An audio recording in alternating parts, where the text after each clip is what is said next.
hello everyone আজি মই আহিছো মাছদিয়াত আৰু এয়া হৈছে আজি ৰিসেপশন ব্ৰাইড আসলতে তাইৰ মোক বিয়াটো ঠিক কৰিছিল কিন্তু মই কৰিব নাপালো বিয়াত মেকআপ সো আজি মই আহিছো আৰু কিবাকে ৰিসেপশনৰ দিনাখন মেকআপ কৰিব আৰু আজি এনে কেনেকুৱা লুক লাগিব তোমাৰ সামতে দিয়া আৰু ধুনিয়া কৰি দিবা ধুনিয়া কৰি দিব লাগে বলে চাও দিয়কচোন যিখিনি পাৰো দিম আসলতে তাই মোৰ মামৰ ছোৱালী হয় আমাৰ ঘৰৰে হয় আৰু আমাৰ গাঁৱৰে ইয়াতে বিয়া হৈছে মাছদিয়াত সো আপোনালোকে লুকটো চাই থাকক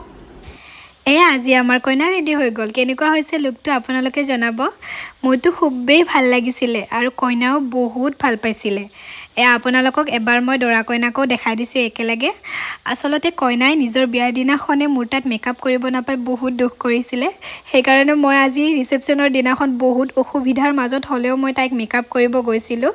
আৰু এয়া কইনাই ফটো ধুনিয়া ধুনিয়া ফটো উঠি আছে মই আপোনালোকক পিছত দেখুৱাম বাৰু আজি কইনাৰ লুকটো কেনেকুৱা হৈছে আপোনালোকে জনাবচোন তাৰ পিছতে আমি বিয়াত ভাত চাত খাই উঠি আহিলো বিয়াৰ পৰা আৰু এয়া আহোতে একদম বতা বৰষুণ পালো এতিয়া আপোনালোকক বিদায় দিছো বাই বাই গাইস